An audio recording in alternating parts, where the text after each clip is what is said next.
नमस्ते यूपी, नमस्ते भारत। बहुत बहुत स्वागत और अभिनंदन आप सभी का आपके अपने कार्यक्रम नमस्ते यूपी में। हम सभी को ज़िंदगी का कैनवस कोरा मिलता है। अब ये हमारे ऊपर निर्भर है कि हम किन रंगों से और किस खूबसूरती से इसे सजाते हैं। और नमस्ते यूपी में हमारी कोशिश होती है कि हम ज्ञान, जानकारी, जागरूकता के माध्यम से आपकी ज़िंदगी को बेहतर बनाने की कोशिश करते हैं। जी, तो जानेंगे कि आज कौन सा विषय हम आपके लिए लेकर आए। आज का विषय है कार्यस्थल पर महिलाओं की सुरक्षा एवं संवेदनशीलता। और इस विषय पर हमसे महत्वपूर्ण जानकारियां साझा करने के लिए हमारे एक्सपर्ट हमारे स्टूडियो में मौजूद हैं। हमारे साथ उपस्थित है मंजरी उपाध्याय जी। मैम, आपका बहुत बहुत स्वागत है हमारे कार्यक्रम में। जी, मंजरी उपाध्याय जी के बारे में हम आपको बता दें, आप समाज सेविका हैं, साथ ही आप एडवोकेट हैं और महिलाओं के अधिकारों के लिए, उनकी जागरूकता के लिए आप कई वर्षों से कार्य कर रही हैं। इसके अलावा आज हमारे साथ जुड़े हुए हैं एक कवि, हमारे साथ जुड़े हुए हैं तरुण कुमार सिंह जी। सर, बहुत बहुत स्वागत आपका हमारे कार्यक्रम। नमस्कार, धन्यवाद जी।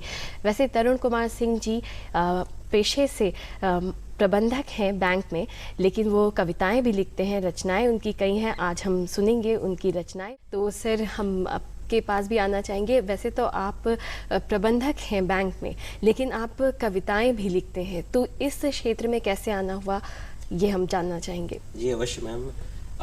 कविताओं से मेरा लगाव और जुड़ाव बचपन से ही था, और इसका एक कारण समाज में व्याप्त बहुत सारी ऐसी चुनौतियां हैं, बहुत सारे ऐसे विचार हैं जिनके ऊपर एक कवि के रूप में, एक साहित्यकार के रूप में अपने आप को मैंने ये माना कि मुझे इसमें एक भूमिका अदा करनी चाहिए। मैं विभिन्न संस्थाओं से जुड़ करके इस तरह के सामाजिक दायित्वों का निर्वहन भी कर रहा हूँ। तो कविताएं जो हैं वो समाज से जुड़ने का मेरे लिए एक माध्यम है, और इसीलिए शायद मैं एक कवि के रूप में आज अपने आप को स्थापित भी कर पाया।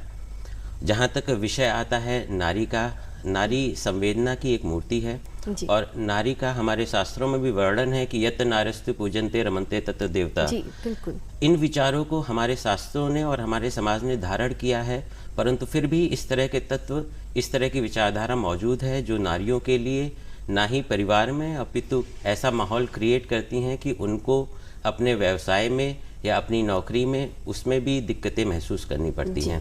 तो मैं नारियों के लिए दो पंक्तियां अवश्य कहना चाहूँगा कि शक्ति सौंदर्य समन्वय का सम्मिलित उपहार तुम, शक्ति सौंदर्य समन्वय का सम्मिलित उपहार तुम, इस धरा की वेग हो तुम, इस धरा का प्यार तुम। और नारी ही ऐसी शक्ति है जिसके लिए कामायनी में जयशंकर प्रसाद जी ने कहा था कि नारी तुम केवल श्रद्धा हो। तो नारी को श्रद्धा की नज़र से उनके अंदर छुपी ऊर्जा को पहचानने की ज़रूरत है। जैसा अभी आज बहुत शुभ अवसर है, अभी कल को ही हमारे देश ने एक बहुत स्वर्णिम दिन देखा जब मुर्मू जी के रूप में हमें भारत का प्रथम नागरिक मिला, जो एक आदिवासी समाज से जुड़ी सशक्त महिला थी। तो एक नए भारत की और नारियों के सशक्तिकरण की दिशा में एक नई पहचान साबित होगी। ऐसी उम्मीद के साथ मैं इस विषय पे आकर के यहाँ उपस्थित होकर बहुत खुश हूँ। जी, बहुत बहुत अच्छी कविता आपने सुनाई जो हम लोगों को कहीं ना कहीं प्रेरित भी करती है। आपसे आपकी कोई रचना सुन लें। जी अवश्य मैम, धन्यवाद। ये रचना इसी विषय पे आधारित है, और जैसा कि मैम ने भी बोला और उनकी बात से मैं पूर्णतः सहमत हूँ कि घर के साथ साथ बाहर की जिम्मेदारी निभाना ये एक महिला के लिए एक नया कार्य है। ये महिला के लिए एक व्यस्त रहने का एक नया जरिया है, जिसमें अगर उसको सही माहौल और सही तरह के लोग ना मिलें तो बहुत दुभर हो जाता है। इसी भाव को केंद्रित करते हुए ये रचना है कि आसान कहाँ है घर के साथ साथ ऑफिस की जिम्मेदारी निभाना। आसान कहाँ है घर के साथ साथ ऑफिस की जिम्मेदारी निभाना, दिन भर काम में व्यस्त रहना और घर आकर फिर से खाना बनाना। और अपने बच्चों की फिक्र का हम जिक्र भी क्या करें, अपने बच्चों की फिक्र का हम जिक्र भी क्या करें। एक माँ का कर्तव्य है हर हाल में मुस्कुराना, और लोग कहते हैं हमें अपनी नौकरी पर गुमान है। एक महिला के लिए कि लोग कहते हैं हमें अपनी नौकरी पर गुमान है, लोग कहते हैं औरत से सारा जग परेशान है, लोग आरोप प्रत्यारोप की झड़ी लगा देते हैं, चाल चलन पर उंगली उठाना कितना आसान है। पर इन्हें क्या बताएं कितना मुश्किल होता है समन्वय बैठाना। आसान कहाँ है घर के साथ साथ ऑफिस की जिम्मेदारी निभाना। और एक बेटी, एक बहू, एक माँ, एक पत्नी, ये सब तो हमारे अभिन्न किरदार हैं। एक बेटी, एक बहू, एक पत्नी, एक माँ, ये सब तो हमारे अभिन्न किरदार हैं, और उस पर यदि हम नौकरी करना चाहें तो किसी और को भला क्यों नागवार है। कोई गॉसिप का टॉपिक बनाता हमें, कोई केबिन में फर्जी बुलाता हमें, कोई करता है बातें अनायास सी और कुचलती है डोरी ये विश्वास की, और हमको रोज करना पड़ता है अपने विश्वास को फिर से जगाना। आसान कहाँ है घर के साथ साथ ऑफिस की जिम्मेदारी निभाना, आसान कहाँ है।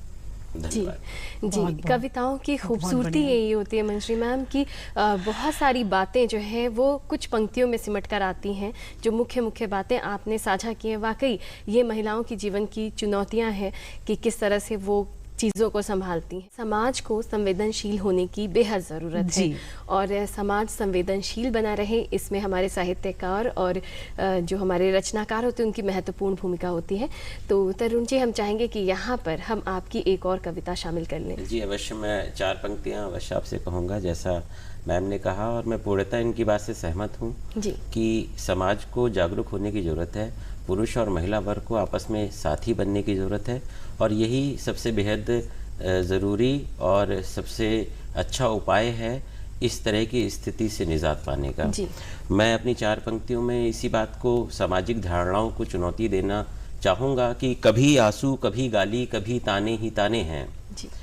कभी आंसू, कभी गाली, कभी ताने ही ताने हैं, वो औरत है अथा उसको यही सब दिन बिताने हैं। और मैं ऐसी सोच वालों को यही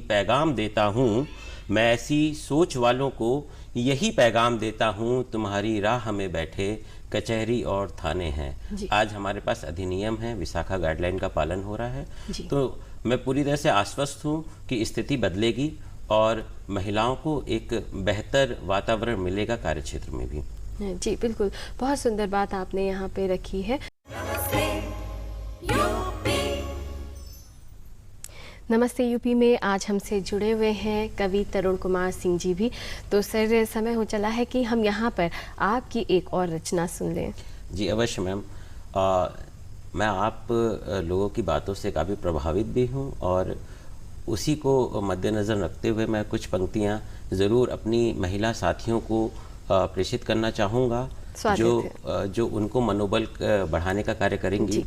कि घोर तिमिर जो छाया है तुम उसका संहार करो, घोर तिमिर जो छाया है तुम उसका संहार करो, सूर्य नहीं बन सकते हो तो दीपक सा व्यवहार करो, और घोर तिमिर जो छाया है तुम उसका संहार करो।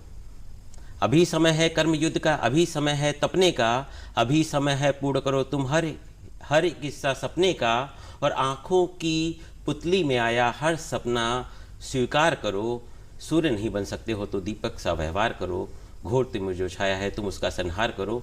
और मैं जानता हूँ और ये मैं मानता हूँ कि महिलाएं जो हैं उनका जो पथ है वो बहुत उज्ज्वलता की ओर अग्रसर है, और महिलाएं अगर इस क्षेत्र में और महिलाएं अपने कार्यक्षेत्र में अगर संयम और अपने कार्यक्षेत्र में यदि शक्ति का परिचय देंगी तो अवश्य ये समाज के लिए भी जागरूक करने के लिए भी एक हितकारी कदम होगा। जी, बहुत सुंदर बात आपने रखी अपनी रचना के माध्यम से।